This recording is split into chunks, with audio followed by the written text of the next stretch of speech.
All right, fellas. Last game of the week. We've got LSU going on the road, taking on Clemson in Death Valley. The Y'all other know, Death Valley. yeah. Valley Look, Dream. look, look. I'm gonna approach this. This will be one of the only times I approach this as a not a Gamecock fan. I'm Take this hoodie off first. How about Huh? that? No, Take the no, no, hoodie no. off first. We ain't doing all of that. I'm gonna give y'all a lowdown what I think of this game because we talked about it in the Texas Ohio State game. When I look at these teams, I have to go by which team we haven't seen either one. Do I have more questions about? And for me, it's LSU, Yep. right? With everything that they've lost as far as in the drafts, so on and so forth, there's been some murmurs and talks and all of this in the off season and spring and fall ball, so on and so forth. Throw that out. Clemson is Clemson. You don't really ever hear any noise about them, and I guess that can be a good thing to any aspect. But 2 points I want to hit on before I give my prediction. I'm gonna hand it off to y'all. Brian Kelly, last five season openers is 0-5. I don't know what it is about him getting his teams ready for these first games that just you can have all the talent in the world and just drops the ball every single time. You know, he gave the whole heartfelt speech last year about finishing Mhm. game.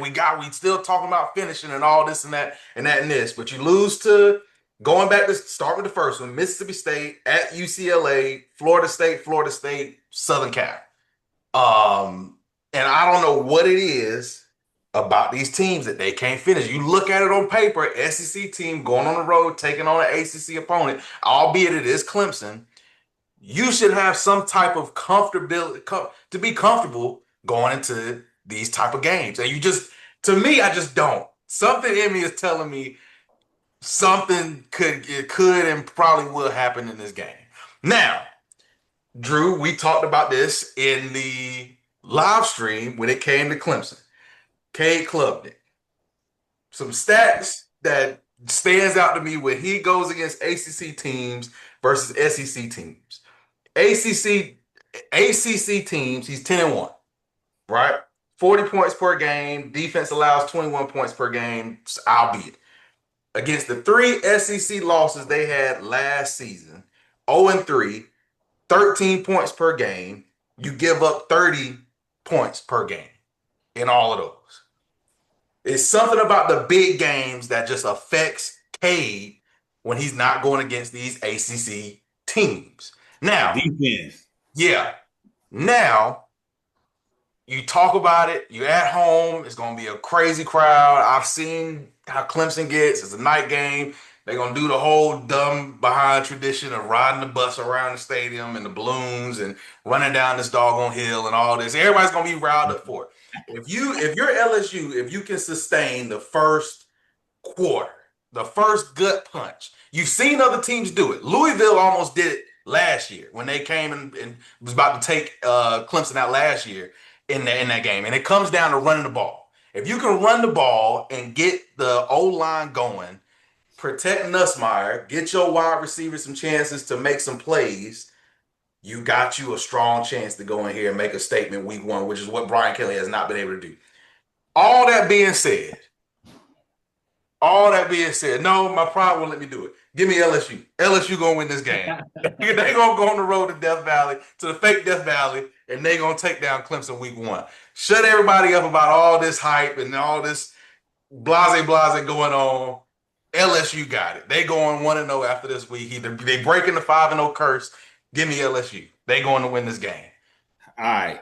All right. Let's look at the two. Dabo got two championships, right? Two. Who? Two. Dabo got two natties, right? Yes. Yep. He got two natties. Look at his teams. Look at the teams that he had when he won them natties. Mm-hmm. He had a couple of components on them teams. Yep. But the main thing that Dabo had going into those two seasons was confidence, right? I hadn't seen. Listen, y'all know I love to stomp. I stomp on Dabo in a hot second because you know he wasn't going into the transfer portal. He was real stubborn. He He's a weird guy. He's from Alabama, down the road from where I live right now, but he's just a weird guy. I think he's a good coach. I think he's a great motivator of kids, right? Kind of a la Nick Saban-ish, right? But my point is, I don't want to believe this, but I do believe that Dabo actually has a little bit of something going on in Clemson for this year in particular, because he's got a decent quarterback. He wins with good quarterbacks, right? Mm-hmm. He does. He wins with good quarterback play. He wins with good play on the offensive line, defense line. They're really good in the trenches. It feels to me like this is going to be a Clemson ACC dominating type season where they're going to basically kind of run through everybody, LSU included, in this first game. Clemson's fans, don't forget, Clemson's fans aren't too far removed from being on top of the mountain, right? Not one time, but two times, right? Dabo is in a place right now to where if he wins, he can sustain his legacy into a possible dynasty or a possible whatever you want to talk about. Dabo, y'all been talking about Nick and Ryan Day and Steve Sark. Y'all forgot about me. This is Dabo's one season to right the ship and rebuild confidence in his fan base. If it doesn't happen this year, I think he goes on a downhill trajectory with what he's got playing for him this season. You don't get this quarterback every year. You don't get this team every year. But you also are playing in a playoff season now to where it's not just you got to be one of the best 1 or 2, 3, 4 teams in the country to win a championship. So I'm not saying I've got all the faith in Dabo to win a championship this year, but I do have enough faith in him to win this game.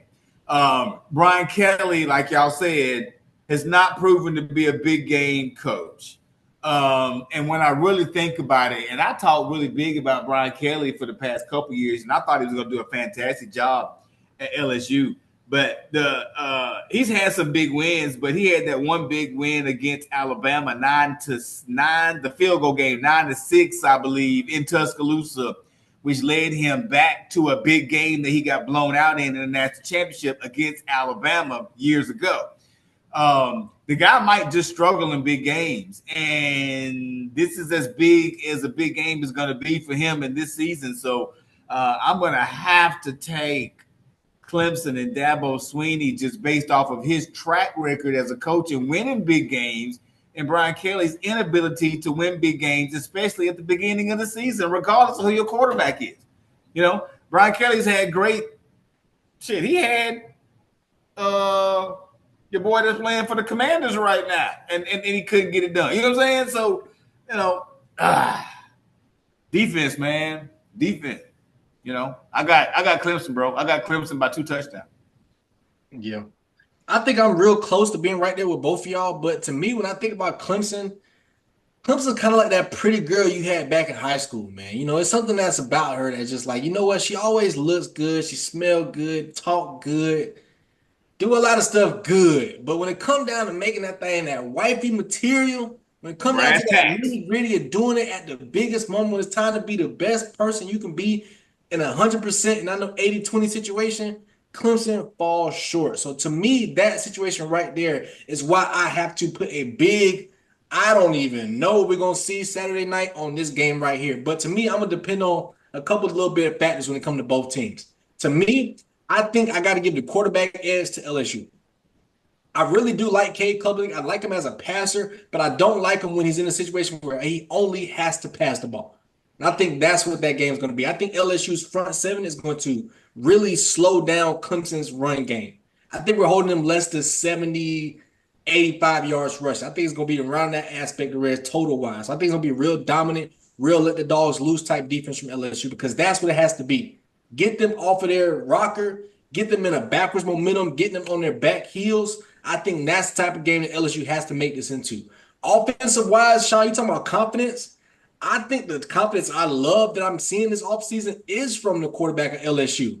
Nussmeier, he's real confident in what they got to bring to the table. To me, that says that, and what I've seen from their offense on the outside, they're gonna put up points. Mm-hmm. I don't care where they're gonna go. They're gonna put up points. He said they ain't got a receiver on their wide receiver core that's running higher than a 4.4. Mm.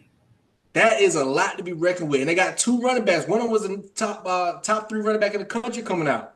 They got two running backs now. I think they can carry the load and get a little bit of better run game in there. So I think to me, LSU can withstand that punch, like you said, man, early in that game. Yeah. Now, to me, the question is, how big is that punch going to be? Is that Right. a 7-0, 10-0, 14-0 type punch that we got to bounce back from? If that's the case, LSU's done for. Yeah. But if LSU can stay in Clemson comes out, gets a big time score, LSU can come back score, Clemson go out get another big score, LSU can come back and score, keep it like a shootout type game. I think that favors LSU. Yeah. Yeah. But the And big listen, and I would be interested to see, and guys, listen, I have not done this research. I have not, but historically, Brian Kelly has been torched defensively. right.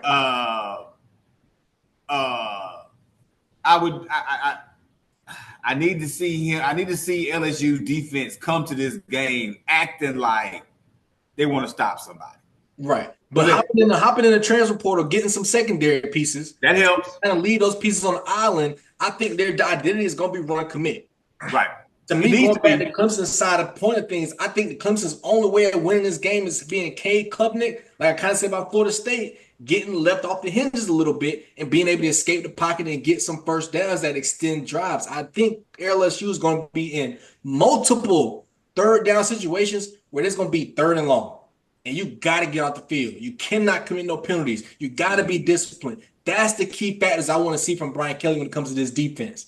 I think he's answered a lot of those questions, which is why I think his and the team's confidence is through the roof in a lot of things. But I think LSU has the same type of problems Alabama's going to have.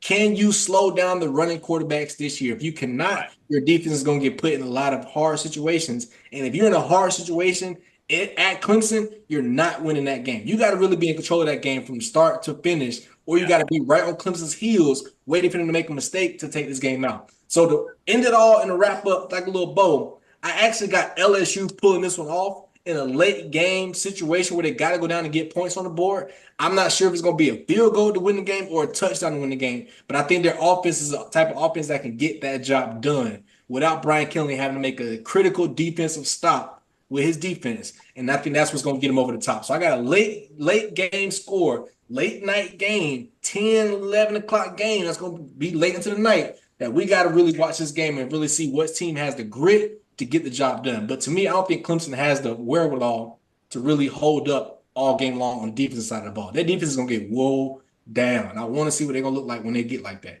And that pretty girl get punched in that face. She go home crying most of the time. She don't like to get showed she tough. She don't look good no more with a black eye. So to me, I got LSU taking this one by a late score. All right. Sounds good. Sounds good. Yep. All right, well, y'all, hey, those are the 3 games we got this week. These will be broken down individually. If y'all have stayed and watched the other 2 already, this will be the last one up. Hey, come back, join us for the discussion. I don't know if we'll do Sunday or Monday, seeing that Sunday there's still some games going on because for the opening weekend. But either or, we all see the live notification go up. Go ahead, hop in. It'll be a good discussion, good recap of the weekend, and then we'll get ready for week 2. Already, college football is back. So we'll see y'all in the upcoming videos. Yeah, like, subscribe, baby. Like and subscribe. Let's get it.